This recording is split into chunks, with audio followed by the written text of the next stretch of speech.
Shalom para kekasih Tuhan, umat tebusan, biji mata Allah. Jumpa lagi dalam Suara Gembala.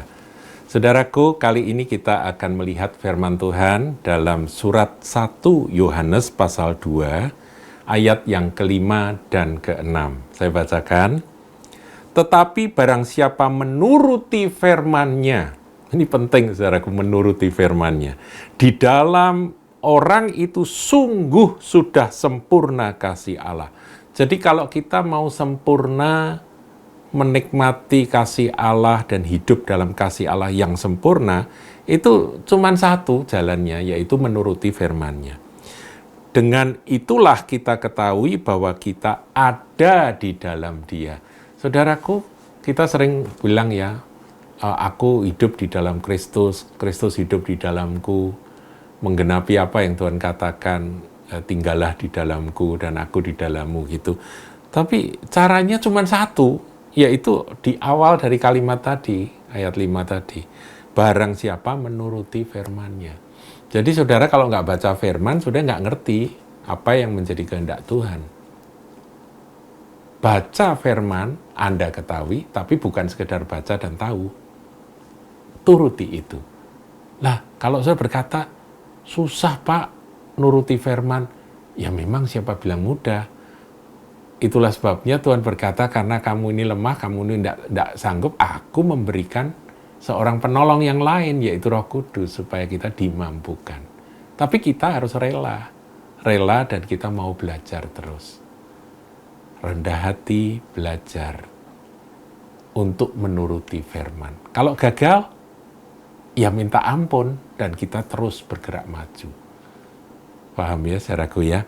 Nah, ayat 6. Ini sebenarnya sasarannya, saudaraku. Barang siapa mengatakan bahwa ia ada di dalam Dia, di dalam Kristus, ia wajib hidup sama seperti Kristus telah hidup. Nah, saudaraku, tafsiran dari wajib sama hidup sama seperti Kristus telah hidup ini bukan berarti kita cari data sejarah pakaiannya Tuhan Yesus seperti apa, sandalnya seperti apa, kemudian kita tiru secara fisik. Tidak, saudaraku. Tidak hal-hal yang itu. Tetapi firman, kalau saudara baca firman, Injil Matius, Markus, Lukas, Yohanes, kemudian Kisah Rasul dan sebagainya, di sana kita akan belajar seperti apakah Tuhan kita Yesus Kristus itu telah hidup. Dia hidup dan yang dilakukan apa di dalam keempat Injil. Kita belajar dari kasih-Nya, kebaikannya, kemurahan hatinya, kesabarannya, kelembutannya, tapi juga ketegasannya, keberaniannya. Kita belajar terus, dia guru kita, saudaraku. Kerendahan hatinya, dia berkata, aku lemah lembut dan rendah hati. Belas kasihannya, saudara, Tuhan itu kalau bergerak itu selalu dikatakan tergerak, membuat mujizat itu diawali dengan kata tergeraklah hatinya oleh belas kasihan. Kemudian dia mulai menyembuhkan orang sakit.